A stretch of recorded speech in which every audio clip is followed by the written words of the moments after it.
Sall, Minister of Foreign Affairs.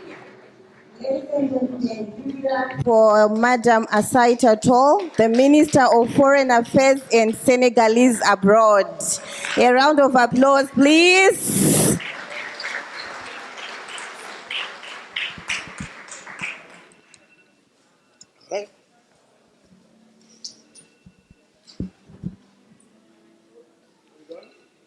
All right.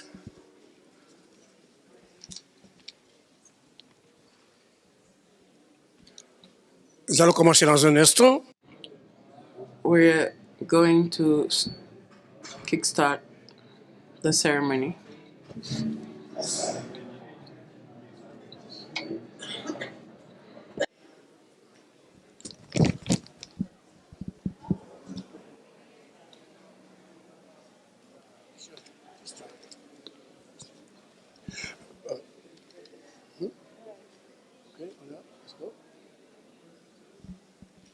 Voilà, nous allons commencer dans un instant.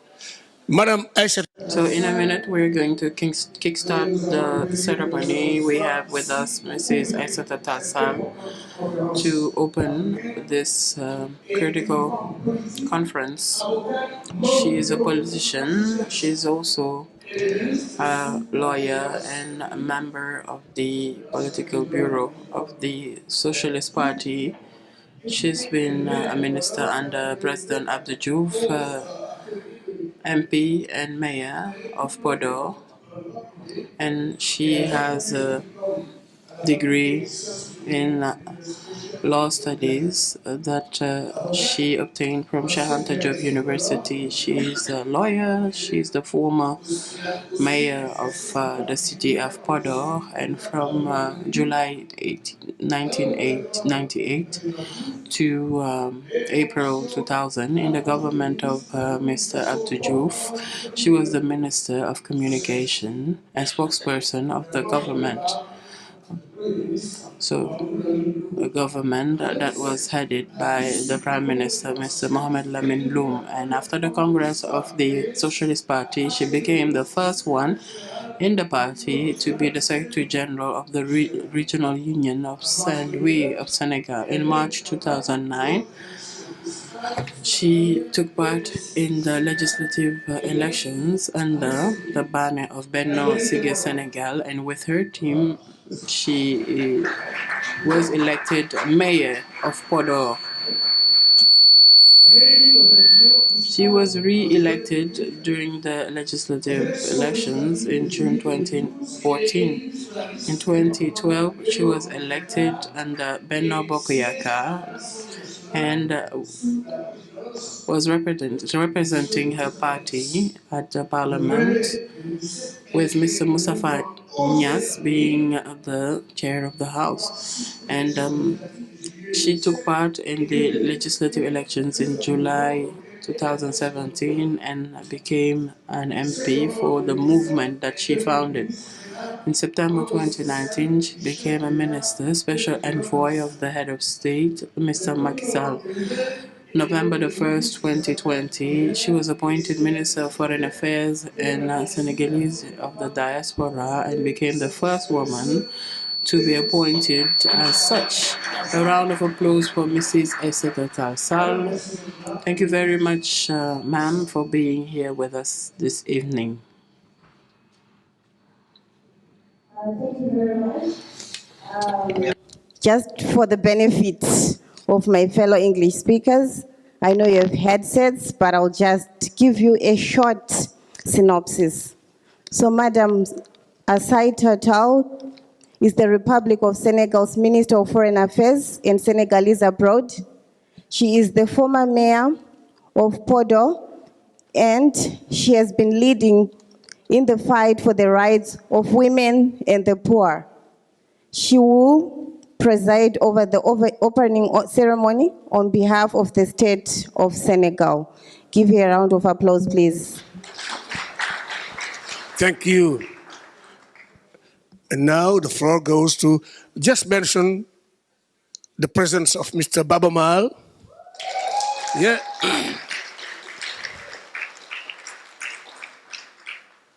Maal is rocking the world now.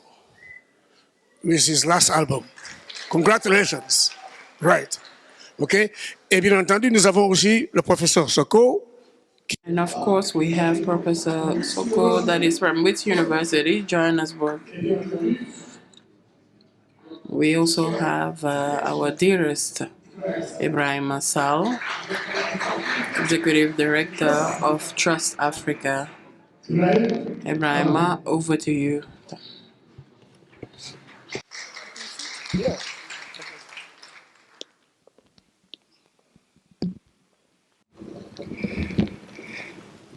Excellence.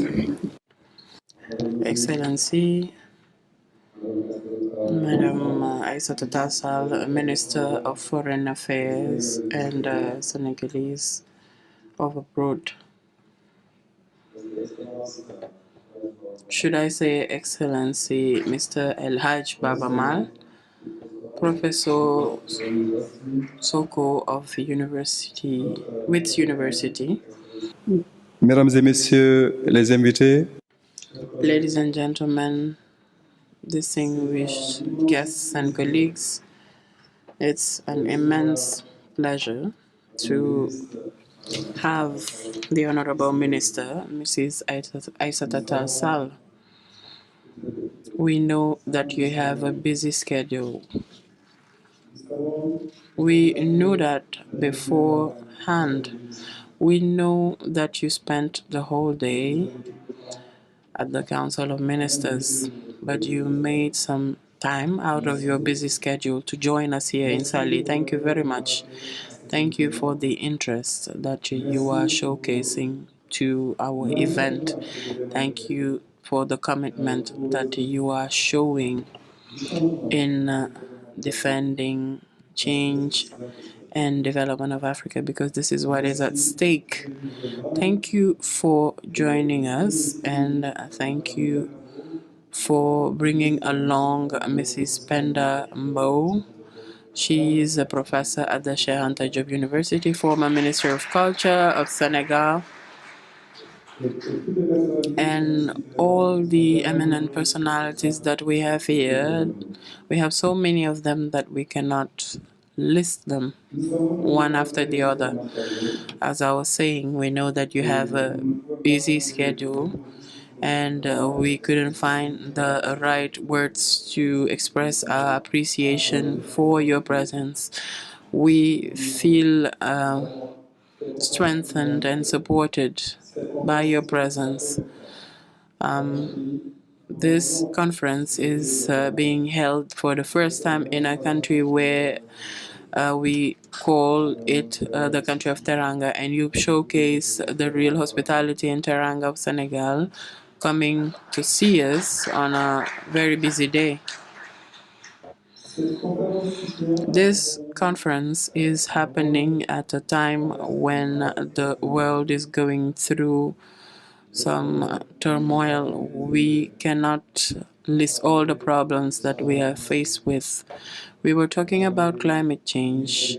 We were talking about inequalities, poverty, challenges coming with technology and the digital revolution. And we were talking about development as a whole. And to that was added COVID-19. So COVID-19 that changed the world. And to that, we experience other crises, a war that is happening somewhere in the world and for which we are feeling the consequences here on this continent. So we are saying that the world is at a critical point, and we felt the need to rethink our ways of doing and reshape our trajectory for development. And this is why in 2015, the international community, under the auspices of the UN, adopted what we call the SDGs. And the motto was to make sure that together we build the world that we want, and we do not derive from our objectives an inclusive world, an equitable world, and a world in which nobody will be left behind. But we didn't know how fair we were to our expectations until we felt the aggravated circumstances in which we found ourselves. Talking about climate, we know that there are emergencies, but apart from climate, we have issues in education and also emergencies in development. And anything that is happening in the world is exacerbated in our continent. What we notice, however, is that despite all the problems, the social movements and the thinkers of this world have shown that it is possible to imagine a better future. It is possible for the world to take a different trajectory. And this is the fight in which we have committed to. You are part of it as a minister on a daily basis. And this is the fight on which we have embarked, the African civil society, the private sector, and this is the fight on which philanthropy throughout the world has embarked. I'm talking about transformative philanthropy, philanthropy that is doing good. When we started 4 years ago in 2019 for the first gathering of this kind, we had the ambition to pursue the efforts that our forefathers, Janet, etc., Natalia, the founders of the spirit, had instilled.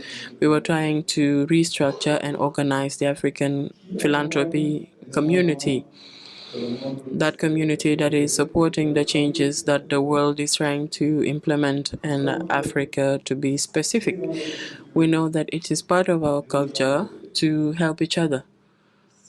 It is part of our culture to give what we have and not wait for wealth to be accumulated to start sharing. The Professor Jibril Fral was telling us during the first edition of this conference in 2019 that in Wolof, when you give something to someone, you hear a thank you, because when you're receiving something from someone, you say thank you, but the answer is it's something that we share, Nyokobok in Wolof. It's for both of us, which means that somehow what I've given you is part of what you own, and property is not exclusive.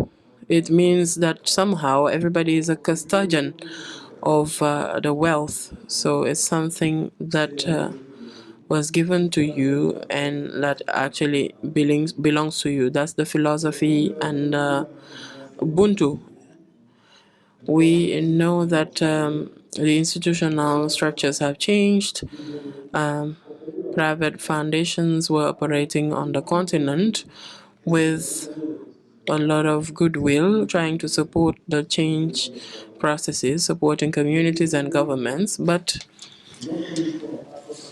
our belief at Trust Africa and the belief of our partners with whom we're organizing this conference is that it is important that for Africa, the reflection or the designing of development as we want it and the actions that should be carried out for that development to happen should be led by ourselves as Africans. So in the field of philanthropy, we felt the need to organize ourselves and pursue the efforts of our elders so that we have an African philanthropy community, and that's what led us to organize this series of convenings. We had the first edition in Johannesburg in 2019. The second edition found us in the middle of COVID-19, so it was conducted virtually. Last year we did it in Johannesburg, and it was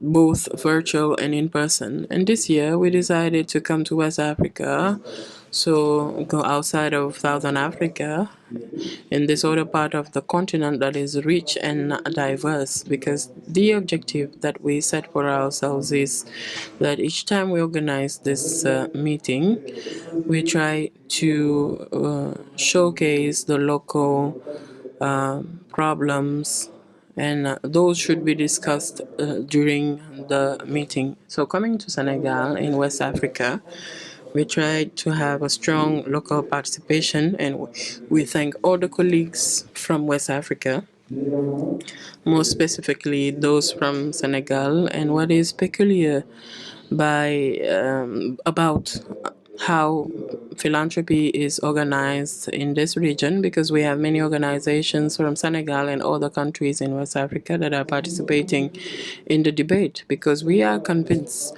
that these debates are important, and the contribution of this philanthropic community is also of paramount importance. And philanthropy is a partner to development.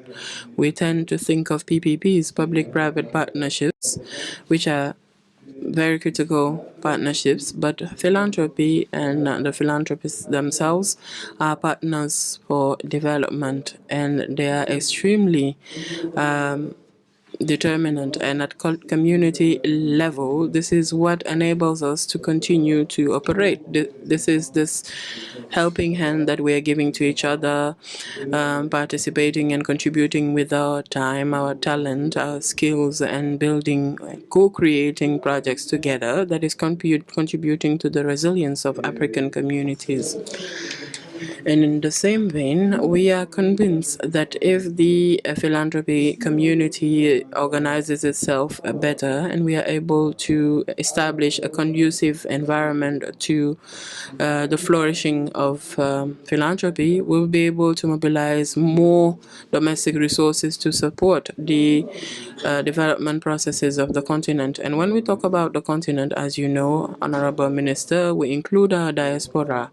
And our diaspora, that is very critical, because our diaspora is contributing extensively not only to supporting the livelihood of families and communities, but also development, because the resources, the remittances are accounted for to billions per year. And it is even stronger than development public aid. And if we take into consideration the history of the world, and we stop for a minute and rethink our ways of doing and imagine a better future, it is also necessary for the philanthropy community to stop, mark a pause, and also reflect on how to support this process and participate in building a better future for our communities and continent. And that's why we chose as a theme for this fourth edition philanthropy at an inflection point, because the world is at its crossroads, and these trends cannot continue because we are moving towards chaos. Now, how do we stop and reflect on how to build a better world? The philanthropists are asking the same questions. They want to be real partners, collaborators of decision makers, civil society, and communities to build this better world that we want. I do not want to be too long. I just would like to tell you that we started with an academic conference at the Black Civilization Museum. It lasted 2 days. We had about 100 people attending that academic conference. Why do we call it academic conference? Because research and knowledge are part and parcel of what we should support and promote further. Development cannot thrive without research and development, and that's why we talk about economy of knowledge and knowledge society. And if we are aspiring to have this strong and performing and dynamic philanthropic community in Africa, we will need to be serious about research. Last year, we had a session in Johannesburg, and this year, we also held a very instructive academic conference here in Dakar. We came with a lot of researchers, the academia, and university professors who participated. So we wanted this exchange, this cross-fertilizing exchange between decision makers, practitioners, the community as a whole, because there is no such knowledge that would be qualified as higher than another, because we need to bring together all sources of knowledge, learn from what our elders were doing, and find alternative ways and find solutions to our complex problems. Today we had keynote address given by Mamadou Bitey, who is the Executive Secretary of the African Foundation for Capacity Building, CBF, which is a specialized agency of the AU for capacity building. So Mamadou gave us an excellent keynote speech, and tomorrow we will have another keynote speech by Professor Jerry Sall, who is with us, and tomorrow evening, Dr. Akwasi will be giving us another keynote address during the gala dinner that we will be holding.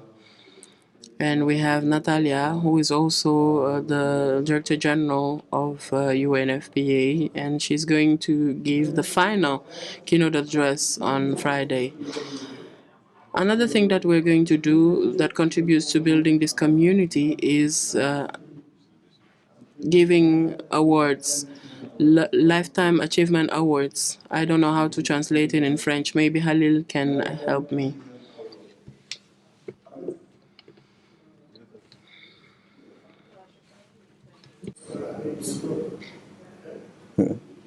Voilà, c'est la reconnaissance en fait d'une contribution que quelqu'un a fait. C'est comme un Nobel donné à quelqu'un pour toute son œuvre, quoi, au fond. Et il y a des gens qui ont travaillé énormément justement pour faire avancer la philanthropie, la renforcer. Et la première personne à qui on a donné ça en 2021, c'est Akwasi Edo justement qui est ici. L'année dernière, notre frère aîné, mentor Baaba Maal, a participé à la célébration de Akwasi cette fois-là.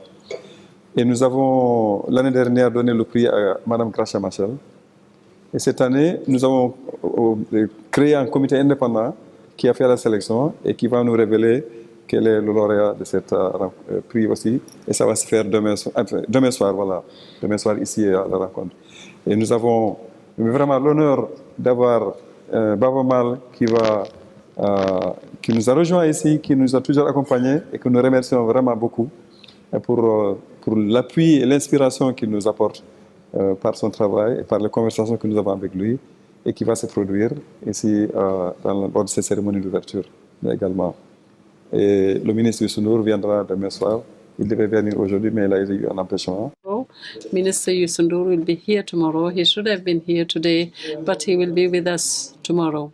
So once again, I would like to thank everyone for your participation, for your kind attention, and tell you again, once again, Madam, thank you very much. Thank you for the time, the commitment, for this wonderful encouragement that you're giving us in what we do. Professor, thank you very much.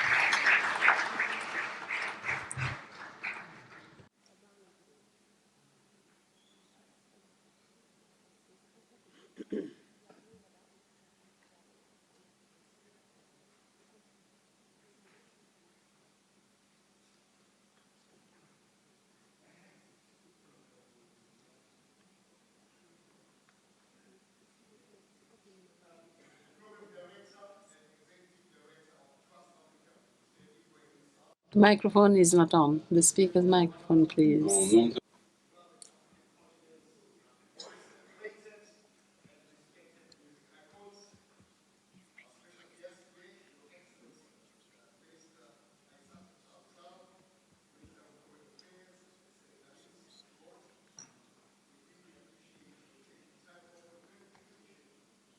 Grace this occasion today.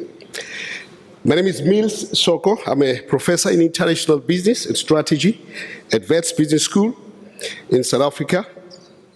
I'm also a director of development and partnerships at the school. Wits Business School is the graduate school of business administration at the University of the Witwatersrand, a well-known research institution that last year commemorated its centenary. Wits Business School itself is 55 years old and is one of the most recognized names in business education in Africa. But we are not just a business school in Africa, but an African business school. Part of our strategy is to therefore collaborate closely with other business schools in Africa. Another key strategic focus at WBS is to ensure we have impact. At the end of last year, we became fully accredited with the Association of African Business Schools, one of only a handful of schools that have been recognized by the AABS for the positive impact they're having in Africa. Under the leadership of Professor Beki Moyo and since its inception in 2017, the Center on African Philanthropy and Social Investment, otherwise known as CAPSI, has continued to break new ground, establishing itself as an international hub of knowledge, record-keeping, and research into philanthropy.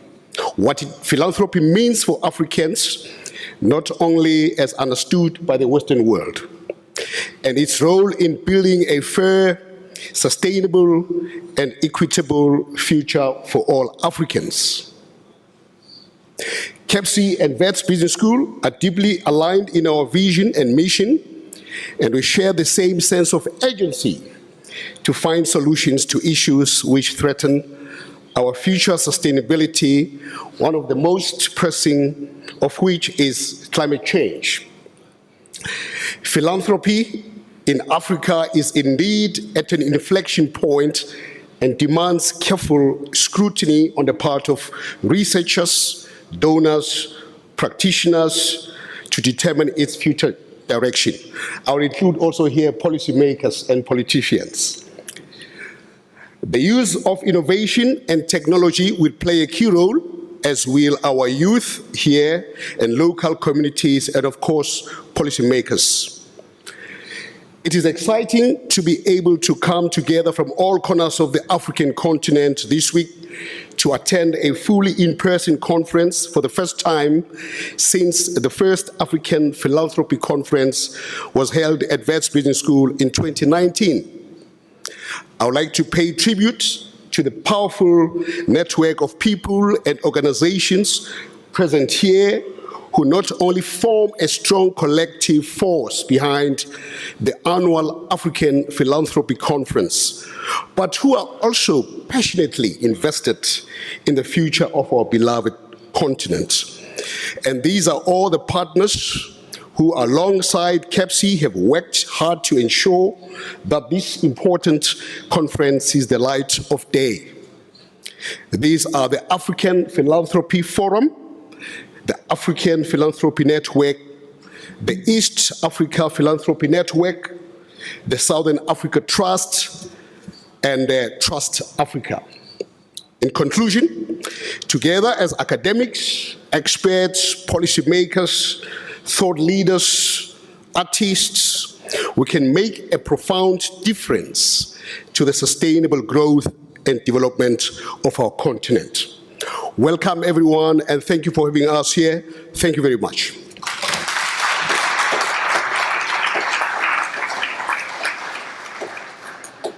Thank you, Professor Soto.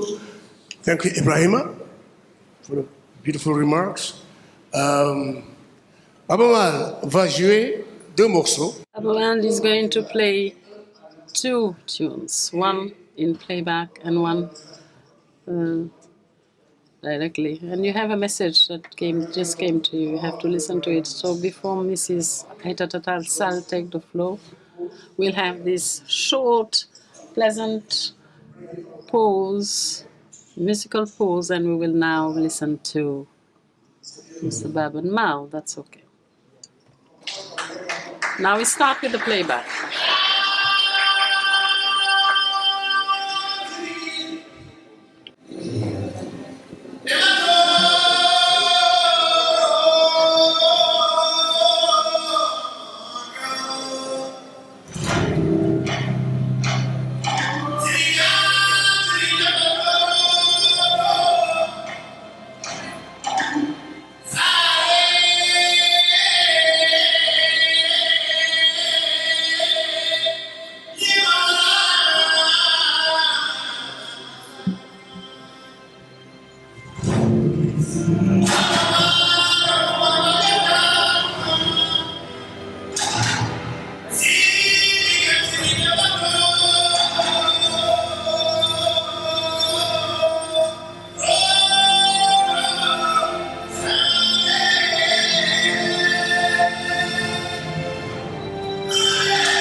Baaba Maal. Baaba Maal et Perita. Baba. Alors, Baaba Maal, aucun artiste. Baaba Maal, no artist, no African artist from West Africa or from the country here in Senegal has so much stamped the name of Senegal throughout the world because of the Wakanda movie, Black Panther. So that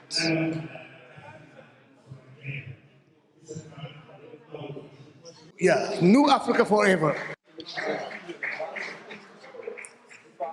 do you feel? How do you feel singing with Baaba Maal? Yes. I feel honored as the future of African music. I am carried by legends. I am standing on the shoulders of giants today at the 4th African Philanthropy Conference. Thank you. Thank you. Baaba Maal, quel est le sentiment qui vous... Baaba Maal, what feeling do you have now at this very time? You have behind you a sister from Podo, a Senegalo-Gambian, a South African, and a room, an African room. So how do you feel with the microphone when you sing?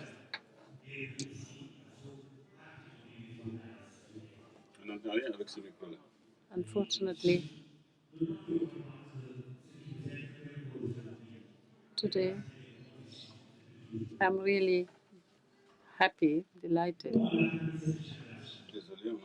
Sorry, we can't hear the speaker because of the microphone. The microphone, the microphone, the microphone. Can we have another microphone?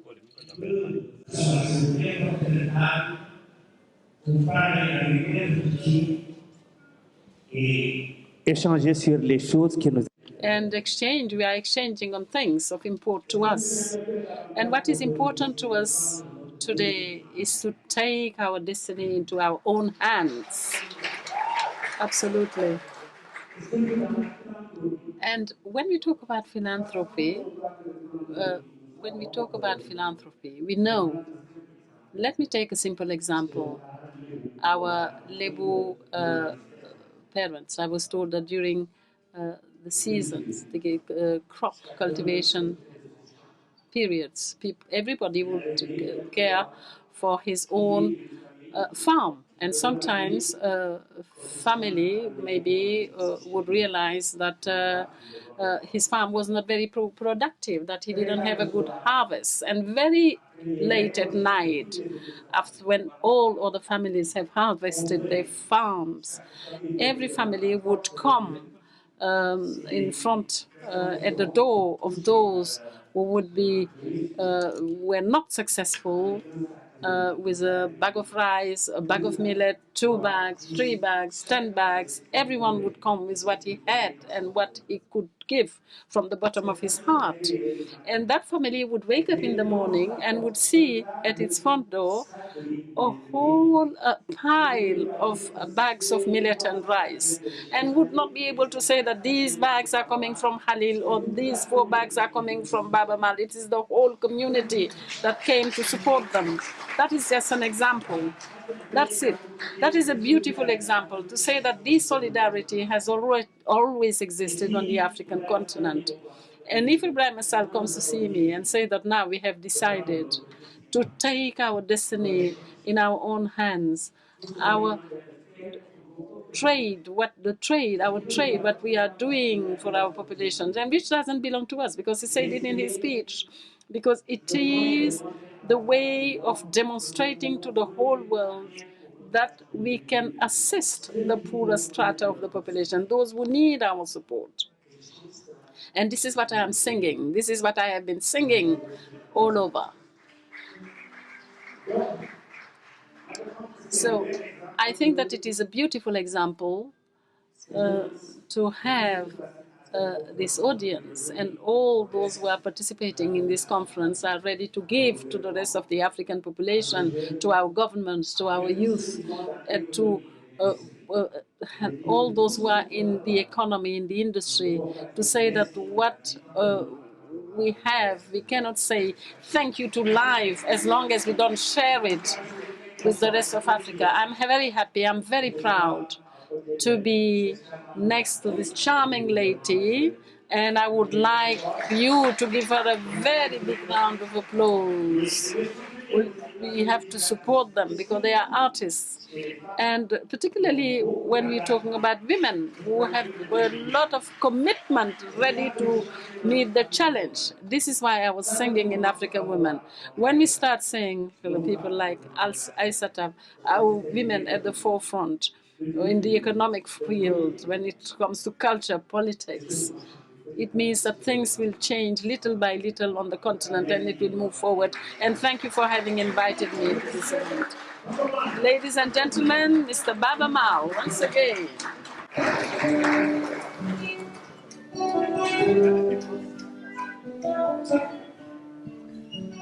Voilà. There we are. Before you leave, let me call on Mrs. Natalia Kanem, who is the Executive Director of the United Nations Population Forum in New York. Please come here. Let me welcome Natalia with this song.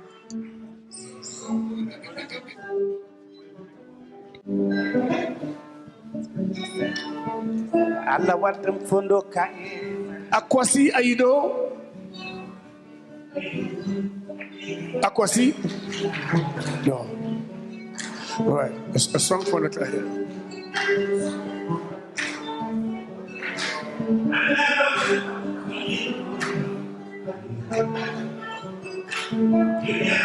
Akwasi Audo.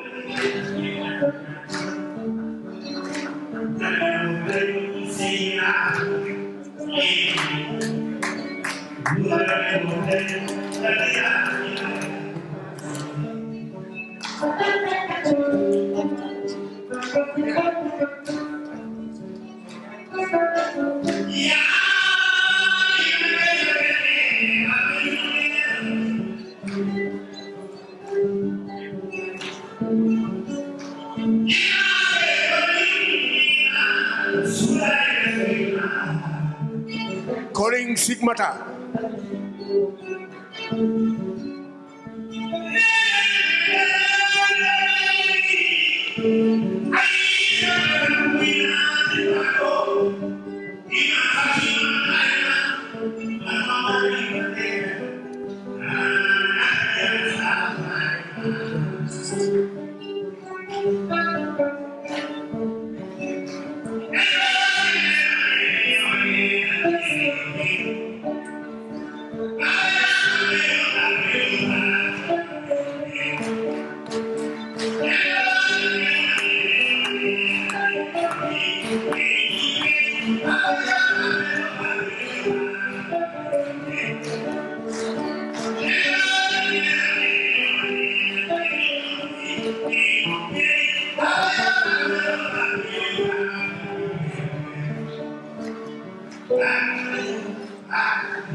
Baaba Maal, a song for Natalia.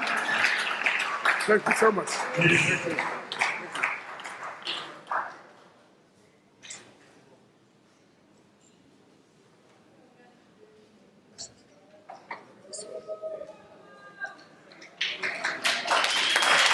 Encore une fois. Once again, a round of applause. Thank you very much. À présent, we will now go on to the official opening with Mrs. Aïssata Sall, Minister of Foreign Affairs and Senegalese abroad. You have the floor. Thank you.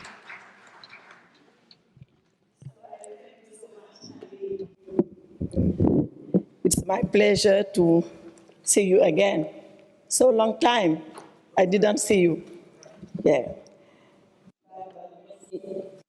Thank you, Baaba. Drop me far away to Podor, our common city. Thank you, my brother. Merci beaucoup. Thank you. Good evening to you all. I would like to welcome you, warmly welcome you, and express my pleasure and honor to be here this afternoon to share with you these few moments of reflection on philanthropy. But before that, I would like to thank my brother Ebrima Sall.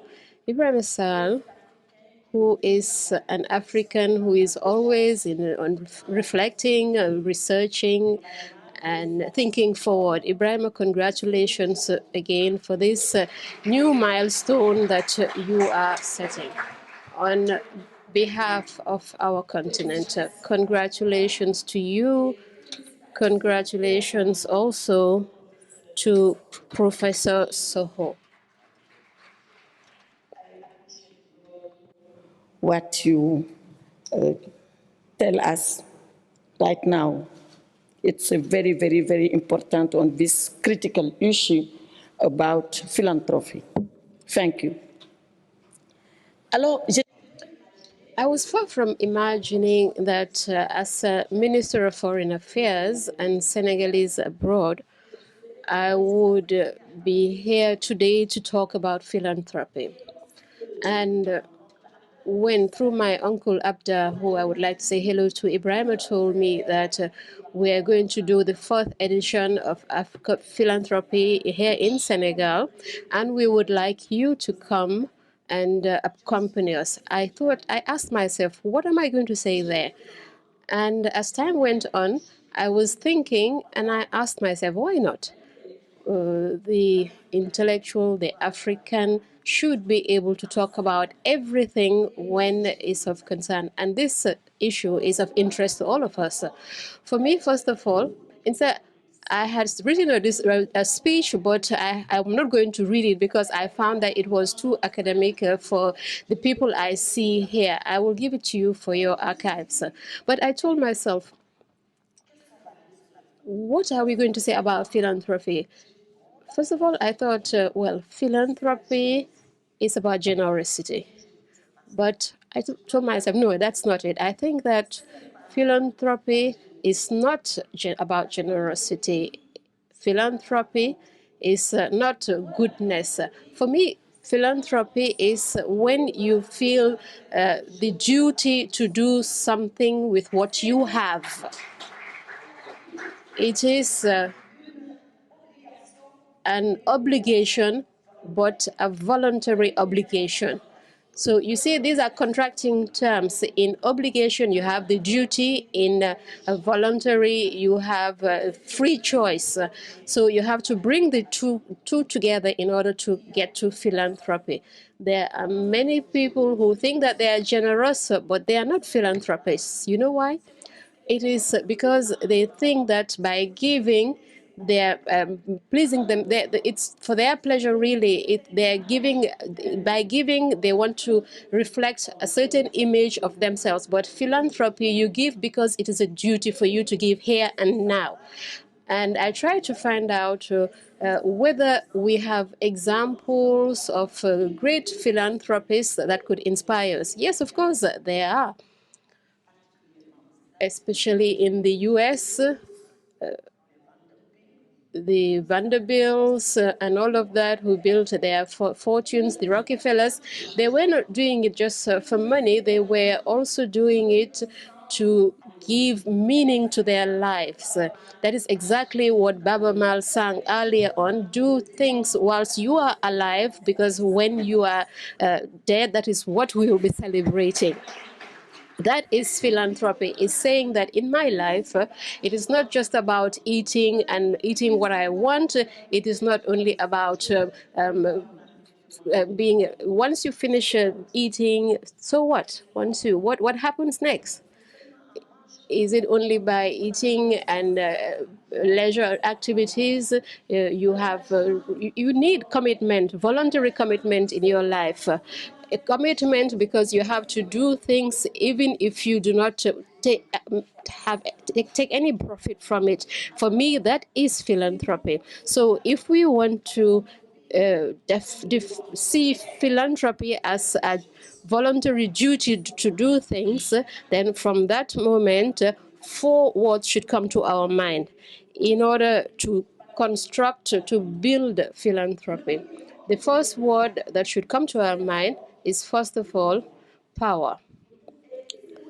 And that it's power, there's policies, there are people, and there are practices. Those are the 4 Ps. Now, power as the one that should organize things. Why? Because in the beginning, we thought that the government can do everything. That's what we call the provident state, not so. But we realize that the state cannot do everything. It cannot do much, in fact, because it has its limits.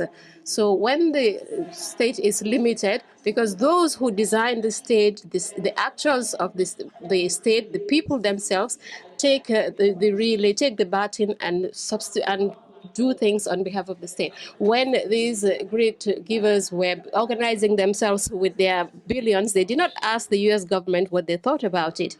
These were the Henry Fords, the Vanderbilts, all of these people for whom every day we're reading about their history, their stories, in order to inspire from their lives. So power is important. We have to know that state cannot do it all, and we have to accompany in order to prolong the activities and even go beyond its actions. The second P, that is policies. Policies are imagined as a series of rules that are going to accompany and organize philanthropy. When in the so-called developed states, you want to take your wealth and give because you are a philanthropist, you are exempted from paying tax. You are exempted from so many things that you had to do as a citizen.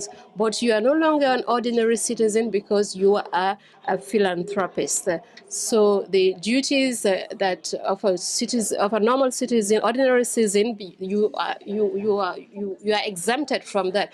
The state should know that, and we should start from now to start organizing the framework, the regulatory framework under which philanthropy should work, because we have to admit that our countries are not used to that.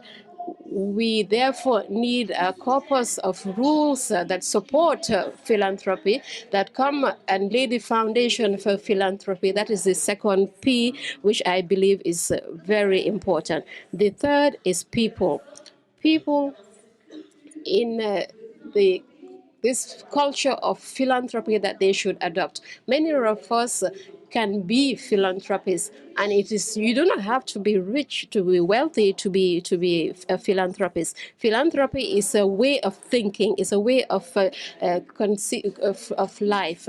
Ibrahim, you gave us an example that is very illustrative. When someone tells you thank you, you say in wall of Jirajif, you say Nyokobok.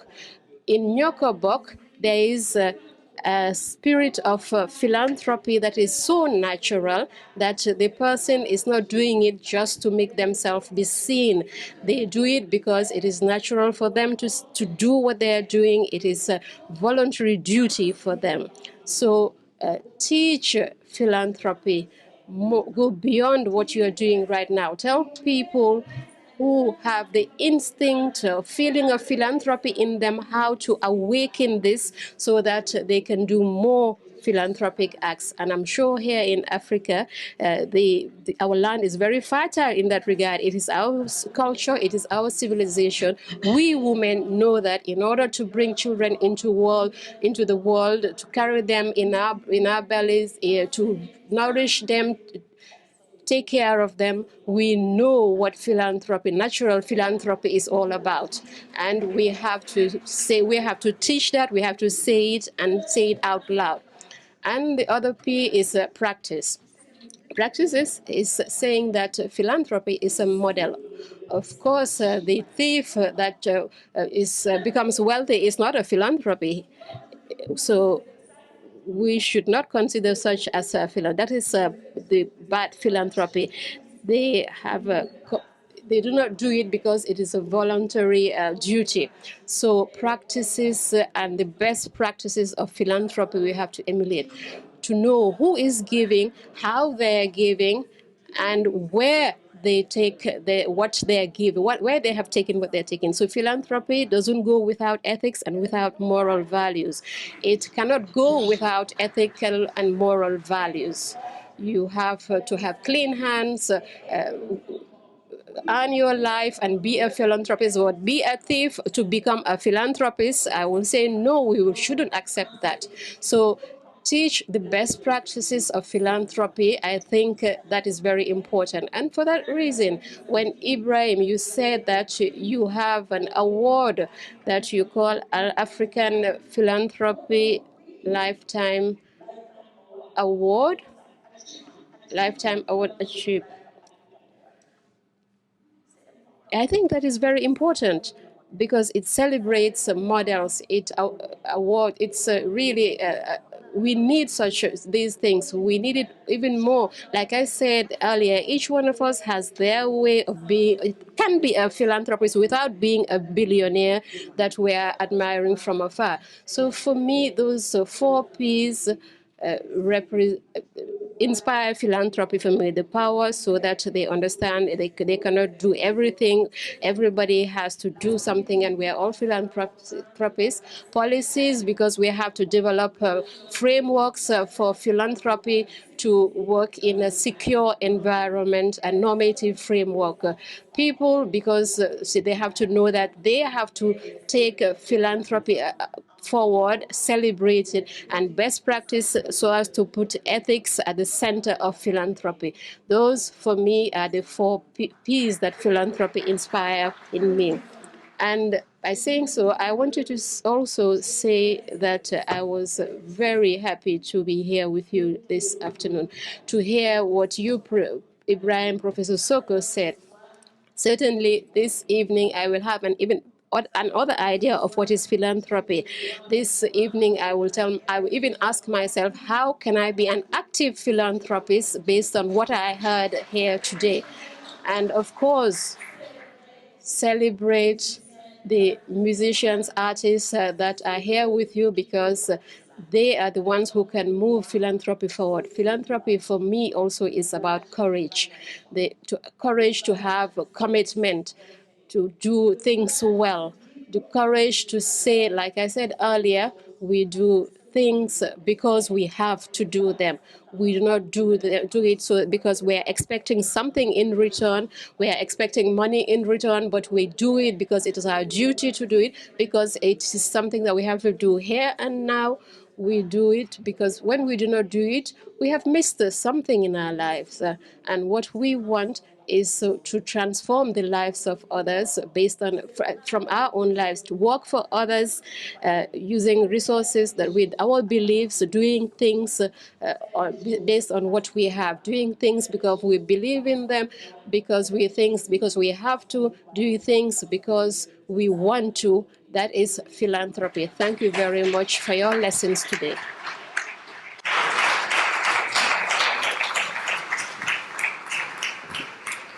Merci, Madame. Thank you, Honorable Aïssata Sall. Thank you for this wonderful speech on philanthropy. If there are members of the media here, I only have four questions actually. Well, you have four questions to ask. Four journalists can each ask one question because we do not have time. A question to Baaba Maal, to Professor Soko, Ebrima, or the Honorable Minister. Journalists, any questions? Just the journalists. No journalists around? Okay.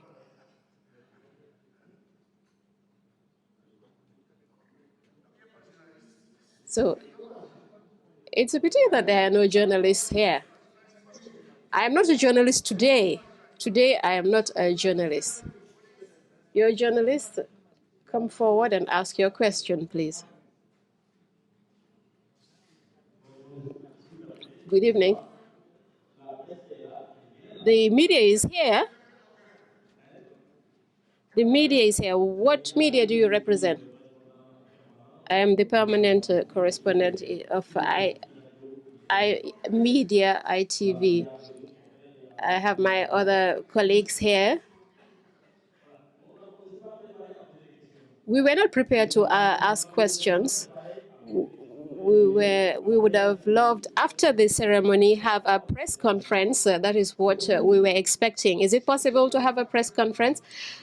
I do not think so, because we do not have a lot of time. So if you have questions, maybe you can ask it here now. Just good evening, Honorable Minister. Your name and I am Abdoulaye Maal, journalist for News TV.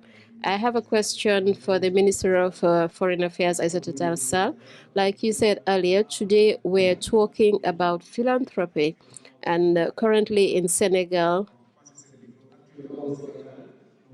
we are under socio-political tension here, experiencing that here. So since we are talking about philanthropy, today, do you have a message that you want to deliver to the youths that are going out on the streets? Because you know that even if today people are watching our country, all eyes are on us. Do you have a message for the youth, and what message would you want to convey? Because the youth today would like to hear something from you.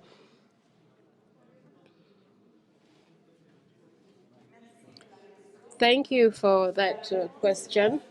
The response is not only for the youth, it's for the youth, it's for the less young, even the older persons. What we want in this country is, of course, peace, social peace, peace through politics, peace because, like I said, we have to live together. We do not have a choice. And the message is not only whilst we're celebrating philanthropy, we have this. We're going to say this message every day, but since we are talking about philanthropy, philanthropy refers us to generosity. Generosity is seen as a duty, as a voluntary duty, like I said earlier on. And from then, the only thing I can say is that Senegal is a country of peace and will remain a country of peace, because these youths you're referring to, these youths you're asking me to talk to, they have the DNA of peace in them.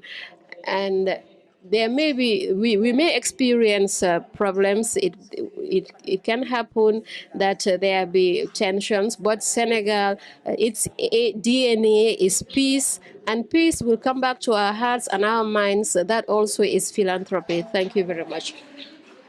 Halil, I've been told that I have to officially declare open the 4th edition of African Philanthropy Conference. You see, I was here to discuss. I wasn't even thinking about my official position, but if I have to say it, I will say it. Now, any other questions or one more question from journalists? I am Samba Nyebeba, correspondent of Sud Quotidien. My question is regard to the loss of values and the lack of employment for youth and the topical issue that we are facing right now. I am Samba Nyebeba, correspondent of Sud Quotidien here in Mbour. My question is regard to the loss of values, lack of employment for the youth, and issues relating to digitalization, which is lacking in rural areas. We have seen that with regard, based on our experience, women in the rural areas cannot use their mobile phones in order to make their calculations. But today we have problems relating to connection in the rural areas. Can we expect that the philanthropic sector helps to reduce this gap, which is a problem for the education of the youth, which isolates women in rural areas? Well, Halil, I believe that this question is really not for me. What are they expecting from philanthropy in order to connect to rural areas? I just said I just officially declared open the 4th edition of the African Philanthropy Conference here in Dakar. And another thing I wanted to say, Halil, we are going to have a press conference. Before being Minister of Foreign Affairs, I was Minister of Communication, like you said. I remember that very often after saying something very important, the journalists, through parallel questions, will shift the cursor on what is the parallel and not what is important. Today, we are here to talk about philanthropy. Let's talk about philanthropy and not talk about other issues. Ebrima, come and answer that question on philanthropy. Thank you.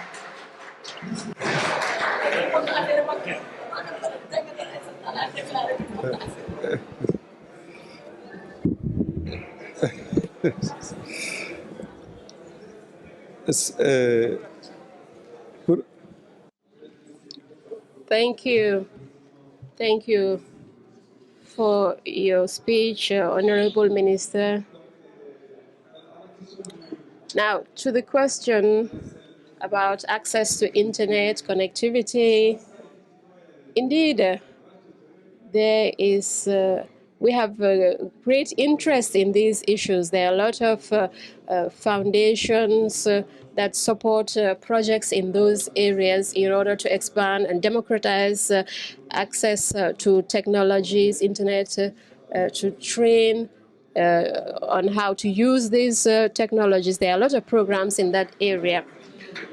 And we also have great interest in the landscape of such to ensure that we have an enabling environment so that access can be equitable and easy and democratized in a nutshell. And the democratic environment also helps to achieve that.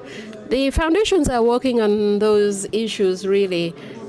I think if you have time to stay more, you can discuss with the participants here. There are a lot of foundations represented here and who are working on those issues. You can have conversations with them to know how they are supporting, how you have to just, if you want a project in that area, you have to design your projects and just present them. In Senegal, there are organizations here who have the resources and have keen interest in those areas. There are new foundations that are coming, and some are specializing in access on helping women. And Angelique Kidjo, I remember her foundation that she just created also is working on those, and others, many others here present. So take advantage of their presence here to start a conversation with them and know what projects they are implementing. But the youth of today, they are the concern of everybody. I think we can all agree that the youth is the main force that we have on our continent, the main strength, and it is in our interest for them to develop. There are a lot of programs implemented by the government, NGOs, because we have to do it anyway. So, thank you. Thank you. Your question was very interesting. And like you said, the room is full of resource persons with whom you can discuss in depth on these issues. Ladies and gentlemen, please, can we have a standing ovation for this beautiful panel that we had this evening?